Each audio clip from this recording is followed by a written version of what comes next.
త్వరగా ఏజ్ అవుతున్నామా అనుకున్న వాళ్ళందరూ ఎక్స్టర్నల్గా చాలా తీసుకుంటున్నారు జాగ్రత్తలు. స్కిన్ ద్వారా తీసుకునే మెడిసిన్స్ అంతా తీసుకుంటున్నారు త్రూ ఇంజెక్షన్స్ అని చెప్పొచ్చు వివిధ రకాలుగా. అలా కాకుండా ఇంటర్నల్ మెడిసిన్ అనేది ఒకటి ఉంది. వృద్ధాప్యం వచ్చే వరకు ఆరోగ్యంగా ఉండడం ఎలా? కానీ మీ దగ్గరికి ఎలా వస్తారు అసలు జనాలు? కొంతమందికి చర్మం వ్యాధులు ఉంటాయి. అవి పెద్దగా డర్మటాలజిస్ట్ ట్రీట్ చేసే అంత పెద్ద వ్యాధి కాదు, చిన్న చిన్న మార్పులే అవసరం. అలాగే డైజెషన్ ప్రాబ్లమ్స్తో ఉంటారు. అలా అని గ్యాస్ట్రోఎంట్రాలజిస్ట్ దగ్గరికి వెళ్ళిపోయి పెద్ద పెద్ద ఆపరేషన్లు చేసుకోవాల్సిన పని కాదు. అసలు ఇంటర్నల్ మెడిసిన్ ద్వారా ఏంటి సొల్యూషన్? ముఖ్యంగా చూసుకోవాల్సిన 7 ఏజింగ్కి బయట ఉన్న మ్యాక్సిమం రీజన్స్ ఏంటి అంటే స్మోకింగ్ అండ్ ఆల్కహాల్. కానీ ఇది కాకుండా నిద్ర మనల్ని ఏజింగ్ చేస్తుందా? మనం ఎక్సర్సైజ్ చేసినా, ఎలాంటి ఫుడ్ తిన్నా, మనం పడుకున్నప్పుడు డీప్ స్లీప్లోకి వెళ్ళిన తర్వాత హ్యూమన్ గ్రోత్ హార్మోన్ అనే హార్మోన్ రిపేర్ చేస్తుంది బాడీని. ఫాస్టింగ్ అనేది కంపల్సరీయా or is that an optional thing? Fasting చాలా ముఖ్యమైనది. స్లీప్ తర్వాత నెక్స్ట్ ఏంటి అంటే fasting.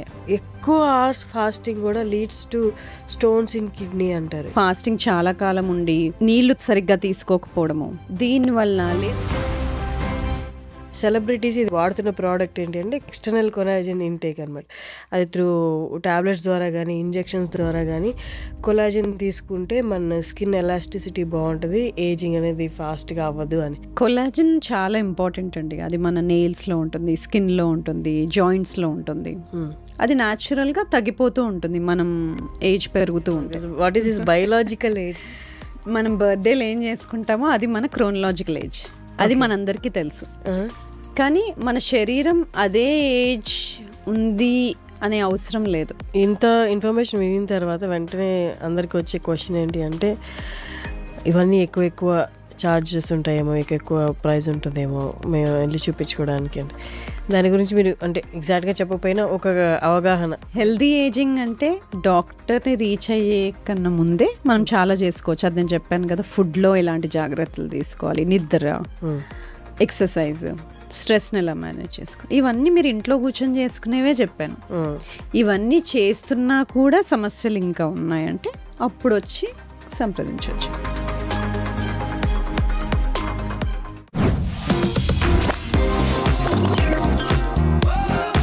Hello guys, welcome to iDream media, welcome to talk show with Harshini. నార్మల్గా ఇప్పుడు అందరూ చాలామంది లైఫ్ స్టైల్ వల్ల అని చెప్పొచ్చు, లేకపోతే పొల్యూషన్ వల్ల చెప్పొచ్చు, త్వరగా ఏజ్ అవుతున్నామా అనుకున్న వాళ్ళందరూ ఎక్స్టర్నల్గా చాలా తీసుకుంటున్నారు జాగ్రత్తలు. డర్మటాలజిస్ట్ దగ్గరికి వెళ్తున్నారు, స్కిన్ ద్వారా తీసుకునే మెడిసిన్స్ అంతా తీసుకుంటున్నారు త్రూ ఇంజెక్షన్స్ అని చెప్పొచ్చు వివిధ రకాలుగా. అలా కాకుండా ఇంటర్నల్ మెడిసిన్ అనేది ఒకటి ఉంది. సో మనం ఇవేమీ కాకుండా త్రూ మన బాడీలో చేంజెస్ చేసుకుంటూ, డైట్లో చేంజ్ చేసుకుంటూ, లైఫ్ స్టైల్ చేంజ్ చేసుకుంటూ మనం ఏజింగ్ అనేది కొంతవరకు స్టాప్ చేయొచ్చు అన్నది ఇవాళ నాతో ఉన్న సమత గారు, డాక్టర్ సమత గారు, internal medicine MD in internal medicine and longevity expert అంటున్నారు. అంటే నాకు తెలిసిన నాలెడ్జ్ నేను కొంతవరకు చెప్పాను. పూర్తి డీటెయిల్స్ సమత గారిని అడిగి తెలుసుకుందాం. నమస్తే. నమస్తే అండి, ఎలా ఉన్నారు? గుడ్. సో నాకు అర్థమైన నాలెడ్జ్తో కొంచెం చెప్పగడానికి ట్రై చేశాను, but you are the right person to speak more. అంటే ఇప్పుడు నేను ఇప్పటి నుంచి తక్కువ మాట్లాడతాను, మీరే ఎక్కువ చెప్పాలి. What is this internal medicine? ఇప్పుడు దాకా మాకు తెలిసింది అంటే ఎక్కువ అవేర్నెస్ ఉన్నది ఏంటి అంటే యూనో విత్ ఇంజెక్షన్స్, పిఆర్పి, వీటన్నిటి ద్వారా మనం ఏజింగ్ అనేది కొంతవరకు స్టాప్ చేయొచ్చు. ఇన్ఫ్యాక్ట్ కరెక్ట్ వర్డ్ చెప్పాలంటే యాంటీ ఏజింగ్ అని వాడుతున్నారు. What is this internal medicine all about? Internal anti ageing అంటున్నాం కదా. సో బేసికలీ ఏంటి అంటే మనకి రెండే తెలుసు. ఒకటి జబ్బు వస్తే డాక్టర్ దగ్గరికి వెళ్ళడము, హాస్పిటల్కి వెళ్ళడము, లేకపోతే జబ్బు లేకపోతే ఇంట్లో ఉండడం, మన పనులు మనం చేసుకోవడం, రెండే తెలుసు. కానీ రెండింటికి మధ్య అంటే ఏదైనా జబ్బు వచ్చే ముందు బాడీలో చాలా చేంజెస్ జరుగుతాయి.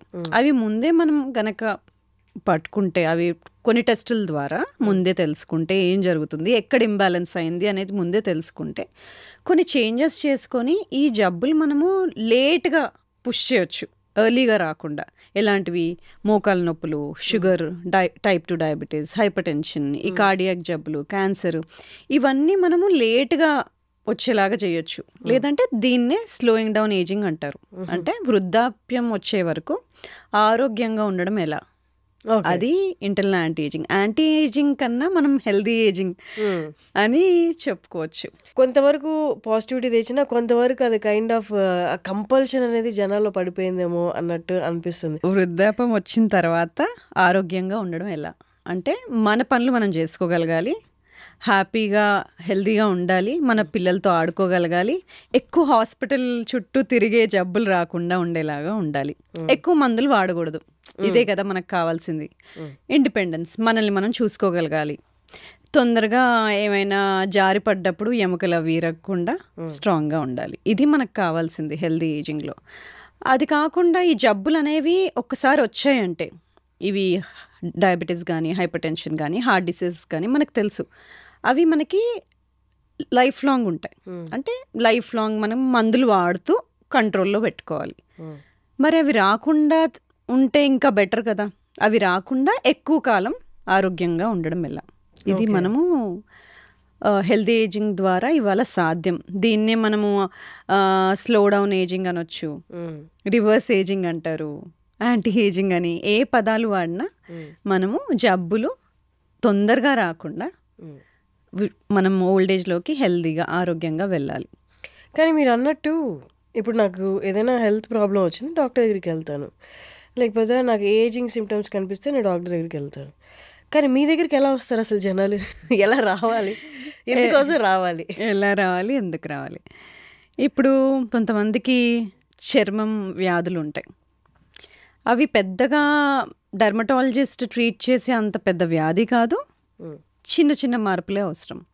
అలాగే గట్ ఇష్యూస్, డైజెషన్ ప్రాబ్లమ్స్తో ఉంటారు, అలా అని గ్యాస్ట్రోఎంట్రాలజిస్ట్ దగ్గరికి వెళ్ళిపోయి పెద్ద పెద్ద ఆపరేషన్లు చేసుకోవాల్సిన పని కాదు. అంటే తేపులు రావడం కానీ, తిన్నది సరిగ్గా అరగకపోవడం కానీ, పొట్ట ఉబ్బరంగా అనిపించడం కానీ, ఇలాంటివి. లేదు 40లోకి వెళ్ళాము, 30లో 20లో ఉన్నట్టుగా ఎనర్జీ లేదు, తొందరగా అలసిపోతున్నాం, మధ్యాహ్నం అయ్యేసరికి నిద్ర వస్తుంది, ఎనర్జీ ఉండట్లేదు, పిల్లలతో ఆడుకోలేకపోతున్నాను, లేదు నడుం భాగం పెరిగిపోయింది, ముందులాగా లేను, ఇలాంటి చిన్న చిన్న మార్పులు. అలాగే బ్లడ్ టెస్ట్లలో ఇప్పుడిప్పుడే కొలెస్ట్రాల్ మెల్లగా పెరగడం చూస్తున్నాము.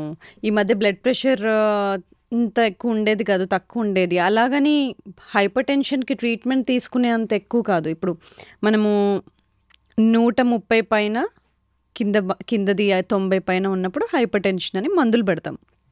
అంటే ఒక్కసారి బ్లడ్ ప్రెషర్ చెక్ చేసి పెట్టము, తరచుగా ఎక్కువగా ఉంటే అప్పుడు హైపర్ టెన్షన్ అని మందులు పెడతాం. కానీ అంతకు ముందు ఇంకా ఎంత తక్కువ పెట్టుకుంటే బెటరు.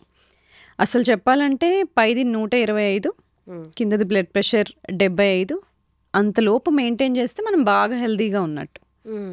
సో ఇలాంటి చిన్న చిన్న మార్పులు వచ్చినప్పుడే వాటికి మనం సరైన జాగ్రత్తలు తీసుకుంటే డయాబెటీస్, హైపర్ టెన్షన్ అటు వెళ్లకుండా ఉంటాం. స్టార్టింగ్ సిమ్టమ్స్ అని చెప్పొచ్చా? అవునండి.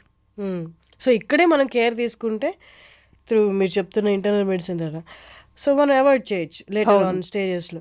అంటే ఇప్పుడు ఓకే, ఇవి నాకు ఈ సిమ్టమ్స్ ఉన్నాయి, మీరు చెప్పిన సిమ్టమ్స్ ఉన్నాయి, గట్ స్లైట్లీ డిస్టర్బెన్సెస్ ఉంది, కొలెస్ట్రాల్ లెవెల్ కూడా ఇప్పుడిప్పుడే పెరుగుతుంది. సో మీ దగ్గరికి వస్తే ఏంటి అసలు ఏం చెప్తారు, ఏం చేస్తారు అనేది, అసలు ఇంటర్నల్ మెడిసిన్ ద్వారా ఏంటి సొల్యూషన్ వాళ్ళు? సో మనము ముఖ్యంగా చూసుకోవాల్సిన 7 న్యూట్రిషన్ ఎలా ఉంది, ఆహార పద్ధతి ఎలా ఉంది, పొద్దునుండి రాత్రి వరకు అసలు ఏం తింటున్నాం, ఫాస్టింగ్ చేస్తామా, ఉపవాసం ఉంటామా, ఉంటే ఎన్ని గంటలు ఉంటాము, ఫుడ్ తింటే ఎక్కడ తింటాం, బయట తింటామా, రెస్టారెంట్లో తింటామా, ప్యాకేజ్ ఫుడ్ తింటామా, ప్లాస్టిక్ డబ్బాల్లో తింటామా, ఫ్రై చేసుకొని తింటామా, బాయిల్ చేసుకొని తింటామా, ఎలా తింటాం, ఎలాంటి ఆయిల్ వాడతాము, మేకప్లో అవి వేసుకుంటామా, ఒంటిపైన ఎంత టాక్సిన్స్ ఉన్నాయి, ఎలాంటి వాటర్ ఫిల్టర్డ్ వాటర్ వాడతామా, ఎలాంటి వాటర్ వాడతాము, ఈ ప్లాస్టిక్ డబ్బాల్లో వాటర్ వాడతామా, అది స్లీప్ ఎలా ఉంది, ఎన్ని గంటలు పడుకుంటాం, పడుకుంటే డీప్ స్లీప్లోకి వెళ్తామా, మధ్యలో లేస్తామా, స్నోరింగ్ చేస్తామా, ఊపిరి ఆగిపోతుందా మధ్యలో, యాప్నియా ఉంటుందా, హార్మోన్స్ ఎలా ఉన్నాయి, బ్యాలెన్స్లో ఉన్నాయా లేదా, బాడీలో ఏదైనా ఇన్ఫ్లమేషన్ ఉందా, బాడీ స్ట్రెస్, ఇన్ఫ్లమేషన్ అంటే బాడీ స్ట్రెస్ఫుల్గా ఉందా, ఫైటింగ్ స్టేజ్లో ఉందా, దానికి టెస్ట్లు ఉంటాయి చెప్తాను. సో ఇంకా అలాగే మైండ్ అసలు రెస్ట్ఫుల్గా ఉందా, mental health issues, emotional disturbances ఏమైనా ఉన్నాయా, ఇవన్నీ చూస్తామన్నమాట. అలాగే న్యూట్రిషన్ కరెక్ట్గా ఉందా, విటమిన్స్ ఏమైనా డెఫిషియెంట్గా ఉన్నాయా, ఇవన్నీ చూస్తాము. సో ఏ ప్రాబ్లంతో వచ్చినా ఫుడ్ ఎలా ఉంది, వాటర్ ఎలా ఉంది, టాక్సిన్స్ ఏమైనా వెళ్తున్నాయా, హార్మోనల్ బ్యాలెన్స్ ఉందా, ఎమోషనల్ హెల్త్ బాగుందా, ఎక్సర్సైజ్ ఉందా, హైడ్రేషన్ ఉందా, స్ట్రెస్ని రిలీవ్ చేసుకోవడానికి ఏం పద్ధతులు వాడుతున్నారు, బ్రీదింగ్ అలాంటివి, ఇలాంటివన్నీ చూస్తాం అన్నమాట. సో ఎక్కడెక్కడ ఇంబ్యాలెన్స్ ఉందో, ఎక్కడైతే మిస్టేక్స్ చేస్తున్నామో అక్కడ వాటిని కరెక్ట్ చేస్తూ వెళ్ళడం. ఓకే. సో అంటే ఇప్పుడు మీరు అన్నట్టు ఏజింగ్కి ఇప్పుడున్న బయట ఉన్న రీజన్స్, మ్యాక్సిమం రీజన్స్ ఏంటి అంటే smoking and alcohol and pollution. కానీ ఇది కాకుండా నిద్ర మనల్ని ఏజింగ్ చేస్తుందా? అవును, సరిగ్గా నిద్ర. అసలు నిద్రలో చాలా బ్రహ్మాండమైన బెనిఫిట్స్ ఉంటాయి. మనం పడుకున్నప్పుడు చాలా జరుగుతాయి. యాక్చువల్లీ మనం లేచిన దానికన్నా పడుకున్నప్పుడే బెనిఫిట్స్ ఎక్కువ ఉంటాయి. మనం ఎక్సర్సైజ్ చేసినా, ఎలాంటి ఫుడ్ తిన్నా, మనం పడుకున్నప్పుడు డీప్ స్లీప్లోకి వెళ్ళిన తర్వాత హ్యూమన్ గ్రోత్ హార్మోన్ అనే హార్మోన్ రిపేర్ చేస్తుంది బాడీని. ఏవైతే టాక్సిన్స్ ఉన్నాయో ఎలిమినేట్ చేయడము, మసిల్స్ రిపేర్ చేయడము, మజిల్ బిల్డ్ చేయడము, గ్రోత్ చిన్నపిల్లలు, ఇవన్నీ పడుకున్నప్పుడే జరుగుతాయి. అది కాకుండా మనకి బాడీలో క్లీనప్ ప్రాసెస్కి లింఫాటిక్ సిస్టమ్ ఎలా ఉంటుందో బ్రెయిన్లో లింఫాటిక్ సిస్టమ్ అని ఉంటుంది. అంటే టాక్సిన్స్ క్లియర్ అప్ సిస్టమ్, అది కూడా పడుకున్నప్పుడు డీప్ స్లీప్లో నిద్రలోనే జరుగుతుంది. సో ఇలాంటి రిపేర్, రికవరీ పడుకున్నప్పుడు జరుగుతాయి కాబట్టి హార్మోనల్ బ్యాలెన్స్ కూడా మెయింటైన్ అవుతుంది. మనకి సర్కేడియన్ రిథమ్ అనేది ఒకటి ఉంటుంది. అంటే సూర్యోదయం అయినప్పుడు లేవడము, అస్తమించినప్పుడు పడుకోవడం, ఇలాంటిది మనము అసలు హ్యూమన్ బాడీ అలా ఉండేది. కానీ ఇప్పుడు ఇన్ని ఆర్టిఫిషియల్ లైట్స్, ఇలాంటి డెస్క్ జాబ్స్, వేరే టైమ్ జోన్స్తో పనిచేయడము, దీంతో ఇంటర్నల్ బాడీ సిస్టమ్ కూడా దెబ్బతినింది. పడుకోవాల్సిన టైంకి పడుకోకపోవడము, లైట్ వల్ల పడుకోలేకపోవడము, ఇలాంటివన్నీ. ఇంకోటి, బాగా తినేసి కడుపు నిండుగా ఉన్నప్పుడే పడుకోవడము, ఇలాంటివన్నీ చేయడం వల్ల డీప్ స్లీప్లో పోలేకపోవడము, బాడీ రిపేర్ అవ్వకపోవడము, దానివల్ల హార్మోనల్ ఇంబ్యాలెన్సెస్, ఇన్ఫర్టిలిటీ ఇష్యూస్, ఇవన్నీ చూస్తూ ఉంటాం. సో అందుకని స్లీప్ చాలా ముఖ్యం, చాలా ఇంపార్టెంట్. అందుకని ఇప్పుడు స్లీప్ మానిటర్ చేయడానికి స్లీప్ రింగ్స్ అని ఇవన్నీ వస్తున్నాయి. అంటే పడుకుంటే ఎంత డీప్ స్లీప్లోకి వెళ్తున్నాడు, ఆర్ఎం రెస్ట్ఫుల్ స్లీప్ అనేది మనకు స్టేజెస్ ఉంటాయి. స్లీప్లో స్టేజెస్, దానిలో ఆర్ఎం స్లీప్ అనేది గుడ్ రెస్ట్ఫుల్ స్లీప్. ఆ స్టేజ్లో ఎంతసేపు ఉంటున్నారు, కనీసం 6-7 గంటలు పడుకుంటున్నామా లేదా.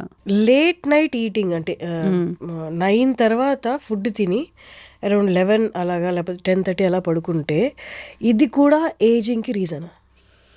సో పడుకున్నప్పుడు డైజెషన్ ఆగిపోవాలి. మనం తిన్నాక నెక్స్ట్ 2 hours వరకు డైజెషన్ సిస్టమ్ నడుస్తూనే ఉంటుంది. ఆ ఫుడ్ పొట్టలో నుండి ఇంటెస్టైన్స్కి వెళ్ళాలి, డైజెషన్ ప్రాసెస్ అంతా కంప్లీట్ అవ్వాలి. దానికో 2-3 గంటలు పడుతుంది.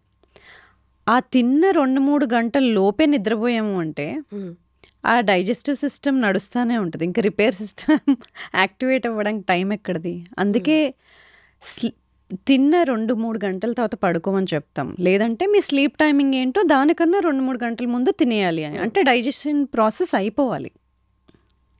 అది ముఖ్యమైన రీజన్. అది కాకుండా ఎంతోమంది ఫుడ్ రిఫ్లెక్స్ అవ్వడము, ఇవన్నీ సిమ్టమ్స్ ఉంటూ ఉంటాయి. దానికి సింపుల్ సొల్యూషన్ ఎర్లీగా తినడం. అది కాకుండా అప్పటికి డైజెషన్ అయిపోయి ఉండాలి, స్టమక్ ఎంటీగా ఉండాలి. ఇవి ఇంపార్టెంట్. అలాగే మనం ఎప్పటి నుంచో రిలీజియన్ వైజ్గా తీసుకుని ఎవరి రిలీజియన్లో వాళ్ళకి అన్ని రిలీజియన్లో సేమ్గా ఉన్నది ఏంటి అంటే ఫాస్టింగ్. అవును, కొందరు శుక్రవారం ఉంటారు, కొందరు శనివారం ఉంటారు, కొందరు సోమవారం ఉంటారు. ఏ రిలీజియన్లో ఫాస్టింగ్ అనేది మాత్రం కంపల్సరీ ఉంది. బట్ లేటర్ ఆన్ ఈ లైఫ్ స్టైల్ చేంజెస్, ఈ లేట్ నైట్ షిఫ్ట్స్, వర్క్స్ వల్ల ఫాస్టింగ్ అనేది చాలామంది చెయ్యట్లేదు ఇప్పుడు. అవును, రిలీజియన్గా తీసుకున్నా, యాజ్ ఎ డాక్టర్గా మీరు సజెస్ట్ చేసిన ఫాస్టింగ్ అనేది కంపల్సరీయా or is that an optional thing? Fasting చాలా ముఖ్యమైనది. స్లీప్ తర్వాత నెక్స్ట్ ఏంటి అంటే ఫాస్టింగే. కానీ ఫాస్టింగ్ ఎవరు చేస్తున్నారు? ఆడవాళ్ళ, మగవాళ్ళ, జబ్బున్న వాళ్ళు చేస్తున్నారా, వాళ్ళు ట్యాబ్లెట్స్ వేసుకుంటున్నారా? ఈ సినారియోస్ని బట్టి ఒకవేళ ట్యాబ్లెట్స్ వేసుకుంటున్నారు షుగర్కి, బీపీకి అంటే డాక్టర్స్తో కొలాబరేట్ అయ్యి వాళ్ళ సహాయంతో ఫాస్టింగ్ చేసుకోవాలి. కానీ అదర్వైజ్ మీకు ఇవన్నీ జబ్బులు లేవు, ఫాస్టింగ్ చాలా ముఖ్యమైనది. ఎందుకంటే ఫాస్టింగ్ ద్వారా కొన్ని బాడీలో సర్ట్యూన్స్ అంటాం, అవి ఎంజైమ్స్ మనల్ని చాలా కాలం బతికేలాగా చేస్తాయి, లాంజివిటీ జీన్స్ అంటాం. వాటిని యాక్టివేట్ చేయడానికి ముఖ్యమైనది ఫాస్టింగే. సెకండ్ది క్యాలరీ రెస్ట్రిక్షన్, అంటే మనకి ఎంత అవసరమో దానికన్నా కొంచెం తక్కువ తినడం. దాని డైటింగ్ అని రకరకాల పదాలు వాడతారు, కానీ సింపుల్గా చెప్పాలంటే క్యాలరీ రెస్ట్రిక్షన్ అంటే ఓవర్ ఈట్ చేయకూడదు. అవసరానికి మించి తినకుండా ఉన్నప్పుడు, ఇంకా ఫాస్టింగ్ చేసినప్పుడు, ఇంకా ఎక్సర్సైజ్ కరెక్ట్గా చేసినప్పుడు మనం చాలా కాలం బతికే జీన్స్ యాక్టివేట్ అవుతాయి, లాంజివిటీ జీన్స్. అది కాకుండా బాడీకి ఒక రిపేర్ ప్రాసెస్ ఉంటుంది. ఎప్పుడైనా సిస్టమ్ రాంగ్ వెళ్ళిందనుకోండి, మ్యానుఫ్యాక్చరింగ్ యూనిట్ ఉంది, ఏవైనా మెషిన్స్ తయారవుతున్నాయి, సరిగ్గా మెషిన్ కోడ్ అయినట్టు తయారవ్వకపోతే అది క్లియరప్ చేసేస్తుంది. సేమ్ బాడీలో క్లియరప్ ప్రాసెస్ని ఆటోఫేజీ అంటాం. సరిగ్గా సెల్స్ క్లీనప్ ప్రాసెస్ అవ్వకపోతే అది అవసరం లేని టాక్సిన్స్ని రిలీజ్ చేస్తుంది. అది మంచిది కాదు. సో ఆ క్లీనప్ ప్రాసెస్ ఆటోఫేజీని స్టిమ్యులేట్ చేయడానికి కావాల్సింది ఫాస్టింగ్. సింపుల్. సో ఫాస్టింగ్ ఎంతో 2-3 రోజులు అవ్వాల్సిన అవసరం లేదు. సింపుల్ చిన్న ఫాస్టింగ్ 12 hours, 12 గంటలు. అంటే రాత్రి 7ంటికి తినడం ఆపేసామంటే పొద్దున 7ంటికి తింటే 12 గంటలు ఫాస్టింగ్ ఉన్నట్టే. ఒకవేళ 12 గంటలు ఆల్రెడీ అలవాటు ఉన్న వాళ్ళు 13 గంటలు, 14 గంటలు అలా పెంచుకుంటూ వెళ్ళొచ్చు. కానీ ఆడవాళ్ళకి మగవాళ్ళకి కొంచెం డిఫరెన్స్ ఉంటుంది. ఆడవాళ్ళు సైకిల్ అంతా మనకి హార్మోన్స్ డిఫరెంట్గా ఉంటాయి కాబట్టి ఆడవాళ్ళ ఫాస్టింగ్ శైలి కొంచెం చేంజ్ అవ్వాలి. మనకి మెన్స్ట్రువల్ సైకిల్ పీరియడ్స్ మొదలైన తర్వాత ఒక 6వ రోజు నుండి ఒక 15వ రోజు వరకు బాగా ఎక్సర్సైజ్ చేయొచ్చు, బాగా ఫాస్టింగ్ చేయొచ్చు. కానీ పీరియడ్ దగ్గరకు వస్తున్న సమయంలో హార్మోన్స్ లోగా ఉంటాయి కాబట్టి ఆ టైంలో బాడీ సహకరించదు ఫాస్టింగ్కి. సో అప్పుడు లాంగ్ ఫాస్టింగ్ చేయకూడదు, తక్కువ చేసుకోవాలి. ఓకే. కానీ నేను విన్నాను ఎక్కువ అవర్స్ ఫాస్టింగ్ కూడా leads to stones in kidney అంటారు. Is that true? డీహైడ్రేషన్ ముఖ్యంగా. ఒకవేళ ఫాస్టింగ్ చాలా కాలం ఉండి నీళ్లు సరిగ్గా తీసుకోకపోవడము, దీనివల్ల, లేదంటే మనము కీటో డయట్ అంటే ఫ్యాట్ ఎక్కువ తీసుకుంటూ కార్బ్స్ తీసుకోకుండా ఉన్నప్పుడు, అలాంటివి చేస్తున్నప్పుడు కొంతమంది కిడ్నీ స్టోన్స్ తయారవ్వచ్చు. కానీ కరెక్ట్గా చేసినప్పుడు, హైడ్రేషన్ బాగా తీసుకుంటున్నప్పుడు, ఎలక్ట్రోలైట్స్ అంటే సోడియం పొటాషియం మంచిగా తీసుకుంటున్నప్పుడు అలాంటి ప్రాబ్లమ్స్ ఏమీ రావు. ఓకే. అండ్ ఇంకొకటి, మార్కెట్లో బాగా సేల్ అవుతున్న product and the same time చాలామంది సెలబ్రిటీస్ ఇది వాడుతున్న ప్రోడక్ట్ ఏంటి అంటే కొలాజిన్, ఎక్స్టర్నల్ కొలాజిన్ ఇంటేక్ అనమాట. అది త్రూ టాబ్లెట్స్ ద్వారా కానీ ఇంజెక్షన్స్ ద్వారా కానీ కొలాజిన్ తీసుకుంటే మన స్కిన్ ఎలాస్టిసిటీ బాగుంటుంది, ఏజింగ్ అనేది ఫాస్ట్గా అవ్వదు అని. సో మీరు చెప్పండి, ఇజ్ దట్ కరెక్ట్? కొలాజిన్ చాలా ఇంపార్టెంట్ అండి. అది మన నెయిల్స్లో ఉంటుంది, స్కిన్లో ఉంటుంది, జాయింట్స్లో ఉంటుంది. అది న్యాచురల్గా తగ్గిపోతూ ఉంటుంది మనం ఏజ్ పెరుగుతూ ఉంటే. అవును, ఏజ్ పెరుగుతున్నప్పుడు అది తగ్గిపోతుంది కాబట్టి యాడ్ చేసుకోవడం వల్ల మన skin health, hair health, joint health బాగుంటుంది. అయితే కొలాజిన్లో వేరే వేరే రకాలు ఉంటాయి. పౌడర్స్ ఉంటాయి, టాబ్లెట్స్ ఉంటాయి, దానిలో మళ్ళీ పెప్టైడ్స్ అని ఉంటాయి. పెప్టైడ్స్ అంటే చిన్న చిన్న మాలిక్యూల్స్ బాడీలోకి బాగా వెళ్తాయి, సెల్స్లోకి బాగా వెళ్తాయి. కొలాజిన్ పెప్టైడ్స్ మంచివి. అలాగే దాంట్లో మెరీన్ కొలాజిన్, బొవైన్ కొలాజిన్ అంటే ఆవుల నుండి వచ్చే collagen, sea food, sea water, sea animals నుండి వచ్చే కొలాజిన్, 2 రకాలు ఉంటాయి. కొంతమందికి సీ ఫుడ్ ఎలర్జీ ఉంటుంది, వాళ్ళకి మెరీన్ కొలాజిన్ సూట్ అవ్వదు. కాబట్టి మనకి ఏది సూట్ అవుతుందో అవ్వదో చూసుకోవాలి. ఒకరు అది వాడుతున్నారు కదా అని సేమ్ కాపీలాగా వాడకుండా డాక్టర్ దగ్గరికి వెళ్ళి మనకి ఏది సూట్ అవుతుందో కనుక్కొని, మనకి ఎలర్జీస్ ఏమున్నాయి ఏంటి తెలుసుకొని తీసుకోవాలి. అలాగే మార్కెట్లో చాలా ప్రోడక్ట్స్ ఉన్నాయి. చాలా పెద్ద బిజినెస్ అది. ఇప్పుడు కొలాజిన్ అనేది పౌడర్స్ ఫార్మాట్లో వస్తుందని చాలా మంది సజెస్ట్ చేస్తున్నారు. అంటే బట్ కానీ అవి సర్టిఫైడ్ ప్రోడక్ట్సా లేదా చూసుకోవాలి. హౌ డు దే, అంటే సర్టిఫైడ్, మనకి సర్టిఫైడ్ ప్రోడక్ట్స్ అంటే FSSAI, GMP సర్టిఫైడ్ అని ఇలా ముద్రలు ఉంటాయి. ఆ సర్టిఫైడ్ ప్రోడక్ట్సా లేదా అని ఆ మార్క్స్, ట్రేడ్ మార్క్స్ చూడాలి మనం కొంటున్నప్పుడు. అలా చూసుకొని తీసుకోవడం బెటర్. అండ్ పెప్టైడ్స్ అన్నారు కదా, కొలాజిన్ పెప్టైడ్స్, అది ఎలా దొరుకుతుంది? అంటే ఎట్లా? కొలాజిన్ పెప్టైడ్స్ కూడా మనకి పౌడర్ ఫామ్లోనే దొరుకుతుంది. అంటే ఈజీగా డైజెస్ట్ అయిపోతుంది, ఈజీగా బాడీకి అబ్జార్బ్ అయిపోతుంది. సో అవి కూడా మనకు పౌడర్ ఫామ్లో దొరుకుతాయి, కొలాజన్ పెప్టైడ్స్ అనేవి కూడా. ఓకే. ఇప్పుడు కొలాజన్ తీసుకునే వాళ్ళు వాళ్ళు పర్చేసింగ్ ఐదర్ సజెషన్ తీసుకొని డాక్టర్ దగ్గర తీసుకోవాలి, లేదు వాళ్ళందరికీ వాళ్ళు వాడాలనుకుంటే ఇట్స్ నాట్ కరెక్ట్. వాళ్ళంతా వాళ్ళు వాడాలనుకుంటే ఫస్ట్ థింగ్ అదే సర్టిఫైడా కాదా అని చూసుకోవాలి. మంచి పెప్టైడ్స్ ఎలా అడగాలి వాళ్ళు ఇన్ కేస్ మెడికల్ షాప్కి వెళ్ళి వాళ్ళు పెప్టైడ్స్ కొలాజన్ పెప్టైడ్ చాలా వరకు జనరల్ ఫార్మసీస్లో మనకు దొరకకపోవచ్చు మనకు కావాల్సిన పెప్టైడ్స్. కాబట్టి అది డాక్టర్ దగ్గరికి వెళ్ళి రాయించుకొని తీసుకుంటే బెటర్. ఓకే. కన్సర్న్డ్ డర్మటాలజిస్ట్ అయినా ఎవరైనా డాక్టర్ దగ్గరికి వెళ్ళి అడిగి తీసుకుంటే బెటర్. ఈ మధ్య ఎక్కువ చూస్తున్నాము మీ బయోలాజికల్ ఏజ్ తెలుసుకోవడం ఎలా అని కూడా అంటున్నారు. అంటే మన ఏజ్ ఏంటో నాకు తెలుసు, నా ఏజ్ ఏంటో నాకు తెలుసు. What is this biological age? మనం బర్త్డేలు ఏం చేసుకుంటామో అది మన క్రోనలాజికల్ ఏజ్, అది మనందరికీ తెలుసు. కానీ మన శరీరం అదే ఏజ్ ఉంది అనే అవసరం లేదు. నేను నా జీవన శైలి ఎలా ఉంది, నా ఆహార పదార్థాల లైఫ్ ఎలా ఉందన్న దాన్ని బట్టి నా ఏజ్ ఎక్కువ ఉండొచ్చు తక్కువ ఉండొచ్చు, నా ఇంటర్నల్ బాడీ ఏజ్, దాన్ని బయోలాజికల్ ఏజ్ అంటాం. కాబట్టి మన బర్త్డే ఏజే మన బాడీ ఏజ్ అవ్వాల్సిన అవసరం లేదు. అందుకని ఎవరైతే బాగా రోజు ఆహారం బాగా తీసుకుంటారో, జీవనశైలి బాగుంటుందో, ఎక్సర్సైజ్ బాగా చేస్తారో, వీళ్ళ బయోలాజికల్ ఏజ్ కొంచెం తక్కువ ఉంటుంది. అయితే దీనికి సింగిల్ టెస్ట్ ఏదైనా ఉంటుందా అంటే అది సింగిల్ టెస్ట్తో చెప్పలేం.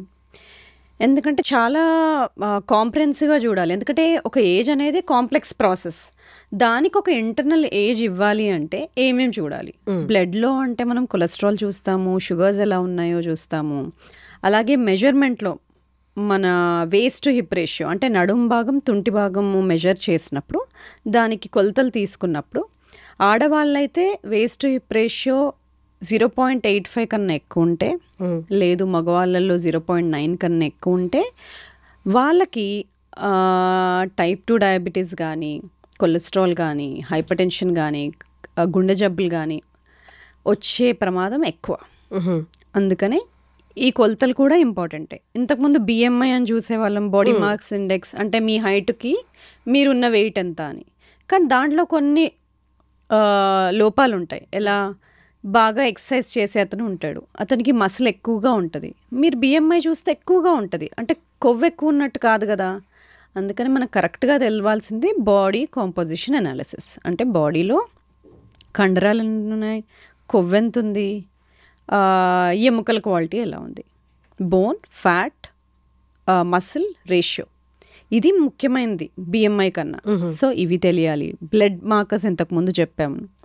ఇది కాకుండా మనకి కొత్తగా ఎపిజెనెటిక్ క్లాక్స్ అని వచ్చాయి. అంటే ఏంటి? మనకు అందరికి ఒక బ్లూ ప్రింట్ ఉంటుందా, మన బాడీ ఇలా తయారవ్వాలని. మన అమ్మలు మనకి పుట్టినప్పుడు మనకు ఒక DNA జీన్స్ ఉంటాయి, అది మన బ్లూ ప్రింట్. అది మనం చేంజ్ చేయలేం. అది మనకి ఫ్యూచర్లో ఎలాంటి జబ్బులు వస్తాయి అనేది ఒక 10 to 15% డిసైడ్ అయి ఉంటుంది.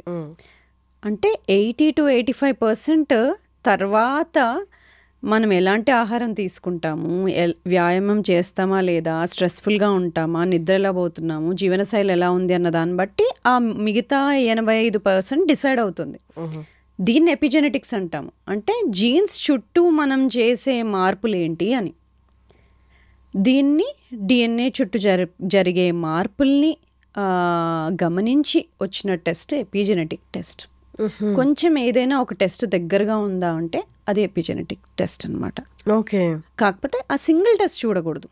నేను ఇంతకుముందు చెప్పిన విధంగా బ్లడ్లో ఎలా ఉన్నాయి చేంజెస్, ఈ హిస్టరీ ఎలా ఉంది, ఎపిజెనెటిక్ టెస్ట్ అనేది బయోలాజికల్ ఏజ్ తెలుసుకునేడానికి అవకాశం ఉంది. అయితే ఇప్పుడు ఈ లాస్ట్ 3-4 సంవత్సరాల్లో వచ్చిన టెస్ట్ ఇది. ఫ్యూచర్లో మనకి ఇంకా కొత్త టెస్ట్లు వస్తాయి, కానీ బేసిక్స్ మనం మర్చిపోకూడదు.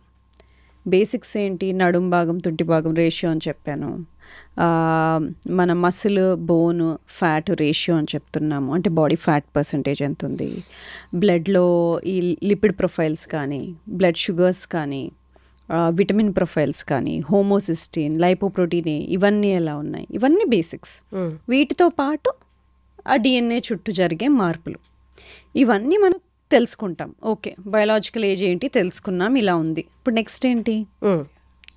ఏజ్ తగ్గించుకోవచ్చా? నెక్స్ట్ ఏంటి, ఎలా తగ్గించుకోవచ్చు, తగ్గిస్తే ఎలా తగ్గించాలి? ఫస్ట్ వ్యాయామం చేస్తున్నారా లేదా? అస్సలు చేయని వ్యక్తి అయితే మొదలు పెట్టాలి.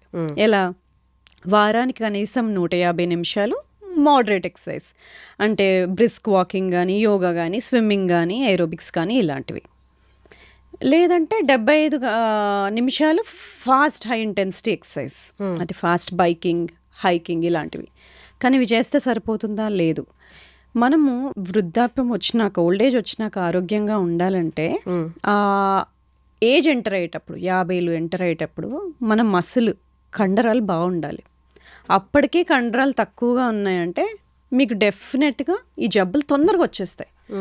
ఇవి 4: డయాబెటీస్, హైపర్ టెన్షన్, కార్డియాక్ జబ్బు, క్యాన్సర్లు, స్ట్రోకు. ఇవి అయితే ఎందుకంటే 40 తర్వాత 40 సంవత్సరాలు ఒకసారి దాటామంటే ప్రతి సంవత్సరానికి 1% మజిల్ పోతుంది. కానీ దాంతో వచ్చే ప్రాబ్లం ఏంటి? మజిల్ పోతూ ఉంటే మనం తినే ఫుడ్ ఎనర్జీగా మారకుండా కొవ్వుగా మార్చి వెయిట్ పుట్ ఆన్ అవుతాం. మెల్లగా ఇన్సులిన్ రెసిస్టెన్స్లోకి వెళ్తుంది. అంటే మెటబాలిక్ ఫ్లెక్సిబిలిటీ తగ్గిపోతుంది, మెటబాలిక్ హెల్త్ అప్పటి నుండి డిస్టర్బ్ అవుతుంది. అదేంటంటే నేను 40 వరకు బాగానే ఉండదని 40 తర్వాత అన్ని మార్పులు చూస్తున్నా అంటారు కదా, ఇది ఇన్సులిన్ రెసిస్టెన్స్ అనేది మొదలవుతుంది. దీన్ని తగ్గించుకోవడానికి మనం స్ట్రెంగ్త్ ట్రైనింగ్, రెసిస్టెన్స్ ట్రైనింగ్ చేసుకున్నప్పుడు ఈ కండరాలు కోల్పోయే కెపాసిటీని తగ్గిస్తాం. మజిల్ లాస్ తగ్గుతుంది. మజిల్ లాస్ తగ్గినప్పుడు మెటబాలిజం బాగుంటుంది, అంటే మనం జబ్బుల్ని దూరంగా నెట్టుతున్నట్టేగా. సో అది కాకుండా ఫుడ్లో ఏం మార్పులు చేసుకోవాలి? మొదటిగా ఎవరైనా refined seed oils, sunflower oil, canola oil, rice bran oil, ఇవన్నీ మనం వాడుతున్నట్లయితే ఫస్ట్ ఇవి తీసేయాలి. అసలు మనకు మార్కెట్లో ఉన్నవే అవి కదా, అవి రిఫైన్డ్ ఆయిల్స్. మనం కోల్డ్ ప్రెస్డ్ ఆయిల్స్ వాడుకోవాలి. కోల్డ్ ప్రెస్డ్ అంటే గానుగ నూనెలు ఫ్రెష్గా చేసేవి, అవి కొబ్బరి నూనె కానీ, లేదంటే గానుగ నూనెనే రైస్ బ్రాన్ కానీ, గానుగ నూనె, నల్ల నువ్వుల నూనె, ఇవి వాడుకోవచ్చు. ఇవి కూడా తక్కువ వాడాలి, ఎందుకంటే ఈ నూనెలు ఈ మన మోడర్న్ డేస్ వచ్చినాక తయారైనవి. ఈ పాతకాలంలో ఎంత ఎక్కువ నూనె వాడేవాళ్ళం కాదు. సో ఈ నూనెల వల్ల మనకు బాడీలో ఇన్ఫ్లమేషన్ పెరుగుతుంది. సో ఈ నూనెలు తగ్గించుకోవాలి. అలాగే ఫుడ్ వండే విధానంలో ఎక్కువ డీప్ ఫ్రైడ్ ఫుడ్స్, బాగా గ్రిల్ చేసిన ఫుడ్స్ ఇవి తినకూడదు, ఎందుకంటే దానిలో క్యాన్సర్ కాజింగ్ ఏజెంట్స్ పెరుగుతాయి. బాగా డీప్ ఫ్రైడ్ ఫుడ్స్లో నైట్రేట్స్ పెరగడము ఇలాంటివి జరుగుతాయి. సో అలాగే షుగర్ ఎక్కువ ఉన్న ఫుడ్స్ తినకూడదు. Sugar is directly related to inflammation, బాడీని ఇన్ఫ్లేమ్ చేస్తుంది. సో షుగర్ తగ్గించుకోవాలి, డీప్ ఫ్రైడ్ ఫుడ్స్ తగ్గించుకోవాలి, అంటే బాగా ప్రాసెస్ చేసి పీచు పదార్థం తీసేసిన ఫుడ్స్, పిండి పదార్థాలు తక్కువ చేసి, ఇప్పుడు గోధుమ పిండి బదులు ఫుల్ గోధుమలు వాడటం కానీ ఇలాంటివి. సో ప్రాసెస్డ్ ఫుడ్స్ తగ్గించుకొని, డీప్ ఫ్రైడ్ ఫుడ్స్ తగ్గించుకొని, ఈ seed oils, refined seed oils కనుక తగ్గించుకుంటే మనం బాడీని యాంటీ ఇన్ఫ్లమేటరీగా వెళ్తుంది. అది కాకుండా ప్లేట్లో కూరగాయలు ఎక్కువ ఉండేలాగా రోజు కూరగాయలు మార్చి తినడము, ఫ్రూట్స్ తీసుకోవడము, నీళ్లు బాగా తీసుకోవడము, హోల్ ఫుడ్స్ తీసుకోవడం ద్వారా మనం మార్చుకోవచ్చు.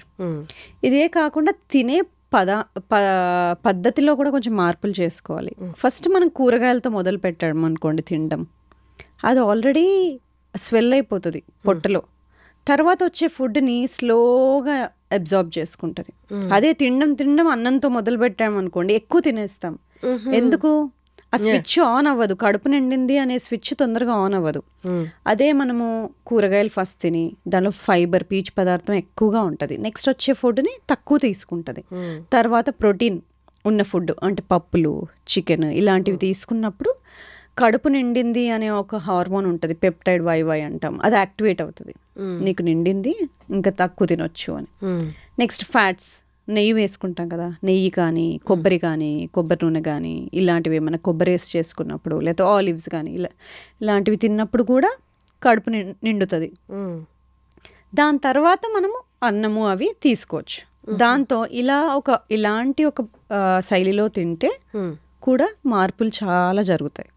ఓకే. సో ఇలా ఫుడ్ది. స్లీప్ కనీసం 6 నుండి 8 గంటల వరకు రోజు సేమ్ టైం పడుకొని లేసేటట్టుగా ప్లాన్ చేయాలి. బాడీకి కూడా ఒక అలారం ఉంటుంది, బాడీకి కూడా ఒక క్లాక్ ఉంటుంది. ఇవాళేమో 8ంటికి పడుకొని రేపు 12ంటికి పడుకొని మళ్ళీ ఎల్లుండ 10ంటికి పడుకొని బాడీకి ఒక టైం సింక్ లేకుండా ఉండకూడదు. ప్రతిరోజు ఒక నియర్లీ సేమ్ టైంకి పడుకోవడం ఇంపార్టెంట్. ఇది కాకుండా స్ట్రెస్ డైరెక్ట్గా అన్ని జబ్బులకి కారణమే. స్ట్రెస్ కొంచెం ఇంపార్టెంటే. ఇప్పుడు నేను పాడ్కాస్ట్ ఉంది, స్ట్రెస్ఫుల్గా ఉంటాను, దానివల్ల బాగా చేస్తాను, అది ఓకే. టెస్ట్ ఉంది, కొంచెం స్ట్రెస్ఫుల్గా ఎక్కువ చదువుతాను, బాగా రాస్తాను, తర్వాత ఓకే. తర్వాత ఆగిపోవాలి, స్ట్రెస్ కంటిన్యూ అవ్వద్దు. నేను ఇంటికి వెళ్ళినాక కూడా ఇంకా స్ట్రెస్ఫుల్గా ఉండకూడదు. స్ట్రెస్ వచ్చినప్పుడు బాడీలో కార్టిజాల్ అనే హార్మోన్ రిలీజ్ అవుతుంది, దానివల్ల షుగర్ పెరుగుతుంది, కొంచెం హార్ట్ రేట్ పెరుగుతుంది, దానివల్ల మనం టాస్క్ని బాగా కంప్లీట్ చేస్తాం. కానీ బాడీకి కొన్నిసార్లు రాంగ్ స్ట్రెస్సెస్ ఇచ్చినప్పుడు, అంటే ఇప్పుడు ఫోన్లో మెసేజ్ వస్తుందేమో, నెక్స్ట్ ఇంట్లో ఏం చేస్తున్నారు, ఇలా అన్నెసెసరీ స్ట్రెస్సెస్ ఎక్కువగా తీసుకుంటున్నప్పుడు ఆ కార్టిజాల్ అనేది ఆఫ్ అవ్వదు. అది ఆఫ్ అవ్వాల్సిన టైంకి ఆఫ్ అవ్వకపోతే అన్నెసెసరీగా హార్మోనల్ బ్యాలెన్సెస్ స్టార్ట్ అవుతాయి. బాడీ ఇన్ఫ్లేమ్డ్ అయిపోతుంది, అప్పుడు హార్మోనల్ చేంజెస్ జరుగుతాయి, వెయిట్ పుట్ ఆన్ అవ్వడము, ఇవన్నీ లాంగ్ టర్మ్, చాలా కాలం స్ట్రెస్ఫుల్గా ఉన్నప్పుడు. కాబట్టి స్ట్రెస్ ఉన్నప్పుడు దాన్ని తగ్గించుకోవడం ఎలా, ఇలాంటివి మనం అందరము ఇన్కార్పొరేట్ చేసుకోవాలి. బాగా స్ట్రెస్ఫుల్గా అనిపిస్తుంది, అప్పుడు మనకి పొట్టలో ఏదో తిప్పేసినట్టుగా అనిపిస్తుంది. ఎందుకండి బ్రెయిన్లో స్ట్రెస్గా ఉంటే పొట్టలో ఎందుకు తిప్పాలి? అంటే బ్రెయిన్ పొట్ట రెండు కనెక్టెడే. పొట్టలోనే మనకి 80% సెరటోనిన్ అంటే మైండ్ కామింగ్ హార్మోన్ అనేది పొట్టలో నుండి రిలీజ్ అవుతుంది. కాబట్టి మనము పొట్ట ఎలా ఉందో మైండ్ అలా ఉంటుంది, మైండ్ ఎలా ఉంటే పొట్ట అలా ఉంటుంది. సో క్లీన్ ఫుడ్ తినడం అందుకని ఇంపార్టెంట్, మూడ్ బాగుంటుంది. అలాగే ఇప్పుడు డీస్ట్రెస్ చేసుకోవాలి, ఇలాంటి స్ట్రెస్ఫుల్గా అనిపిస్తుందంటే బ్రీదింగ్. చాలా రకాల బ్రీదింగ్ టెక్నిక్స్ ఉన్నాయి. బాక్స్ బ్రీదింగ్ అంటాము, డయాఫ్రమాటిక్ బ్రీదింగ్ అంటాము. ఏదేమైనా మనం ఊపిరి పీల్చుకొని ఆపుకొని తర్వాత ఊపిరి వదిలినప్పుడు ఎక్స్ప్రెషన్ అంటాం. అది కొంచెం స్లోగా వదలాలి. అంటే ఎక్స్ప్రెషన్ ఇన్స్పిరేషన్ కన్నా పొడవుగా ఉన్నప్పుడు, ఎక్స్ప్రెషన్ ఎక్కువగా ఉన్నప్పుడు స్లోగా మనం బ్రీదింగ్ వల్ల బాడీకి కూల్ డౌన్ అవుతున్నాము అనే సిగ్నల్ పంపించడం. ఇలాంటి డీస్ట్రెస్ టెక్నిక్స్ మనము ఈ మోడర్న్ లైఫ్ స్టైల్స్లో చేసుకోవాల్సిందే ప్రతి ఒక్కళ్ళము. సో ఇలా స్ట్రెస్ మేనేజ్మెంట్, స్లీప్ని కరెక్ట్గా చేసుకోవడము, ఫుడ్ ఇలా తీసుకోవడము, వ్యాయామం చేసుకోవడము, మసిల్ కాపాడుకోవడము, మన కండరాలు కాపాడుకోవడం, ఇవన్నీ ఇంటర్నల్ యాంటీ ఏజింగ్లో చిట్కాలు. ఇప్పుడు మీరు చెప్పిన ఇంటర్నల్ ట్రీట్మెంట్ ఏదైతే ఉందో, ఇంటర్నల్ మెడిసిన్ ట్రీట్మెంట్ ఏదైతే ఉందో, మీరు చెప్పినట్టు అన్ని ఏజ్ వాళ్ళు 30 నుండి 60 వరకు 70 వాళ్ళు పాటించవచ్చా, లేకపోతే ఏజ్ వైజ్ డిఫరెన్సెస్ ఏమైనా ఉంటాయి? నేను ఇప్పుడు చెప్పినట్టు అందరూ పాటించవచ్చు, 30 నుండి 70 దాకా 80 దాకా. కానీ 40-50 దాటుతున్నప్పుడు మనం మసిల్ స్ట్రెంథనింగ్ ఎక్సర్సైజ్ ఎక్కువ చేయాలి. దానివల్ల మనం కండరాలు కోల్పోకుండా ఉంటాం. ఇంతకుముందు చెప్పినట్టు 40 తర్వాత మనం కండరాలు తగ్గిపోతాయని చెప్పాను కదా, దానివల్ల సమస్యలు వస్తాయి. కాబట్టి స్ట్రెంగ్త్ ట్రైనింగ్ అనేది, అంటే మన మసిల్స్ని కాపాడుకోవడానికి ఎక్సర్సైజ్లు మనం ఇంకొంచెం ఎక్కువ చేసుకోవాలి 50 దాటిన తర్వాత. ఇప్పుడు గట్ రిలేటెడ్, అంటే మన పొట్టకి మంచి బ్యాక్టీరియా కావాలంటే ప్రోబయోటిక్స్ తీసుకోవాలని చెప్పి మనకి మార్కెట్లో కూడా, ఈవెన్ సూపర్ మార్కెట్లో కూడా అవైలబుల్ ఉన్నాయి. ఇవి తీసుకుంటే మీకు ప్రోబయోటిక్స్ డెవలప్ అయ్యి గట్ హెల్త్ బాగుంటుంది అని. అవన్నీ డైరెక్ట్గా వెళ్ళిపోయి అవి వాడేయచ్చా? అంటే కన్సల్టేషన్ లేదా ఎవరినైనా డాక్టర్ని కన్సల్ట్ అవ్వకుండా తీసుకోవచ్చా? మీకు జబ్బులు ఏం లేవనుకోండి, డైజెషన్ బాగుంది, పొద్దున బాగా లేస్తున్నారు, బాగా నిద్రపోతున్నారు, ఎనర్జీ బాగుంది, మీ డే టు డే పనులు బాగా చేసుకుంటున్నారు అంటే ఏమీ అవసరం లేదు ప్రోబయోటిక్స్. లేదు కొంచెము ఏదైనా తింటే అరగకపోవడము, కొంచెం డైజెషన్ ఇష్యూస్ మొదలయ్యాయి అంటే ఓకే, ప్రోబయోటిక్స్ తీసుకోవచ్చు. కానీ తీసుకుంటున్నప్పుడు ఎలాంటివి తీసుకోవాలి? మార్కెట్లో ఎన్ని ఉన్నాయి కదా, ఏం తీసుకోవాలి అంటే లాక్టోబాసిలస్ అని ఉన్నవి కానీ, బైఫిడో బ్యాక్టీరియం అని ఉన్నాయి కానీ, ఈ 2 కలుపున్నవి కానీ ఇలాంటివి తీసుకోవచ్చు. లేదు మీకు స్పెసిఫిక్గా ప్రాబ్లమ్స్ ఉన్నాయి, పేగులకు సంబంధించిన ప్రాబ్లమ్స్, ఇన్ఫ్లమేటరీ బవల్ డిసీజ్, లేకపోతే ఇన్ఫ్లమేటరీ ఇరిటబుల్ బవల్ సిండ్రోమ్, ఇలాంటి స్పెసిఫిక్ ప్రాబ్లమ్స్ ఉన్నాయి అంటే అది డాక్టర్ని కన్సల్ట్ అయ్యి తీసుకోవాలి. లేదు స్కిన్ ప్రాబ్లమ్స్ ఉన్నాయి, స్కిన్ ర్యాషెస్ వస్తున్నాయి, ఎగ్జిమా వస్తుంది, ఎక్కువ తలనొప్పులు వస్తున్నాయి, కొన్నిసార్లు గట్ని కూడా కరెక్ట్ చేసుకోవాలి. గట్ కనుక బేసికలీ గట్లో అంటే చిన్న స్మాల్ ఇంటెస్టైన్లో మనకి బ్యాక్టీరియా, ఫంగై, వైరసెస్ అన్నీ ఉంటాయి, బ్యాలెన్స్డ్గా ఉంటాయి. మనం వాటికి హెల్ప్ చేయాలి, అవి మనకు హెల్ప్ చేస్తాయి. మనం తిన్న ఫుడ్లో నుండి కూడా కొన్ని అవి వైటమిన్స్ మనకి తీసిస్తాయి. సో అందుకని మనం హెల్తీగా పెట్టుకోవాలి.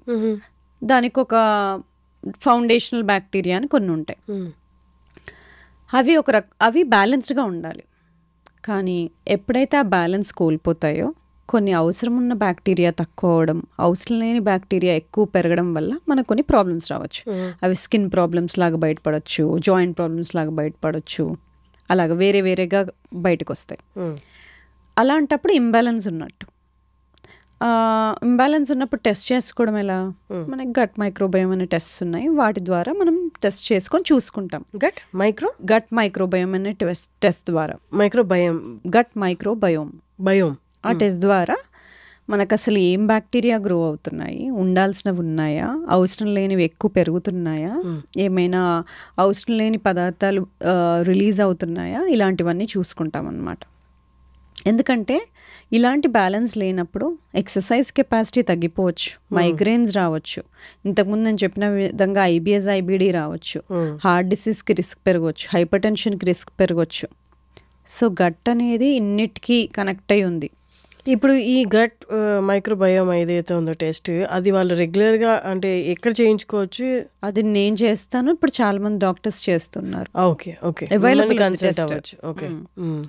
సో అలా ఏంటి ప్రాబ్లం చూసుకుని దానికి తగ్గట్టుగా ట్రీట్మెంట్ తీసుకోవాలి. కానీ ఏ ట్రీట్మెంట్ తీసుకున్నా దాంట్లో నేను చెప్పినట్టుగా ఫ్రైడ్ ఫుడ్స్, బాగా ప్రాసెస్ చేసిన ఫుడ్స్, షుగర్ ఇలాంటివి తగ్గించుకోవాలి.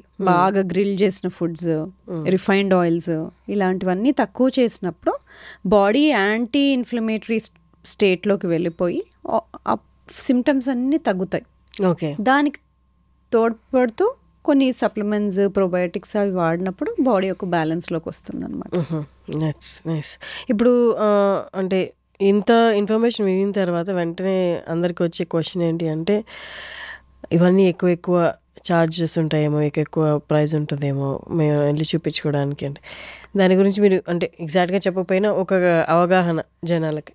హెల్దీ ఏజింగ్ అంటే డాక్టర్ని రీచ్ అయ్యే కన్నా ముందే మనం చాలా చేసుకోవచ్చు. అది నేను చెప్పాను కదా, ఫుడ్లో ఎలాంటి జాగ్రత్తలు తీసుకోవాలి, నిద్ర, ఎక్సర్సైజ్, స్ట్రెస్ని ఎలా మేనేజ్ చేసుకోవాలి, ఇవన్నీ మీరు ఇంట్లో కూర్చొని చేసుకునేవే చెప్పాను. ఇవన్నీ చేస్తున్నా కూడా సమస్యలు ఇంకా ఉన్నాయంటే అప్పుడు వచ్చి సంప్రదించవచ్చు, అప్పుడు హెల్ప్ చేస్తాను. లేదు అంటే మిగతావన్నీ మీరు డాక్టర్ల దగ్గరికి ఎవరి దగ్గరికి వెళ్ళకుండా ఇంట్లోనే చేసుకునే మార్పులు ఇవన్నీ. సో మిమ్మల్ని కన్సల్ట్ అవ్వాలి అంటే ఎక్కడ, ఎలాగా, ఒక్కసారి మీ హాస్పిటల్ గురించి? మా clinic name PMX health centre for longevity and personalised medicine. 30 నుండి 70, 80 దాకా ఎవరైనా ఆరోగ్యంగా ఉండాలనుకుంటున్నప్పుడు, ఆరోగ్యంగా వృద్ధాప్యంలోకి వెళ్ళాలి అనుకుంటే వాళ్ళందరికీ అవసరం ఉండే ట్రీట్మెంట్స్ ఇక్కడ ఉంటాయి. Okay, that's nice. Thank you so much for coming, Samatha garu. Thank you.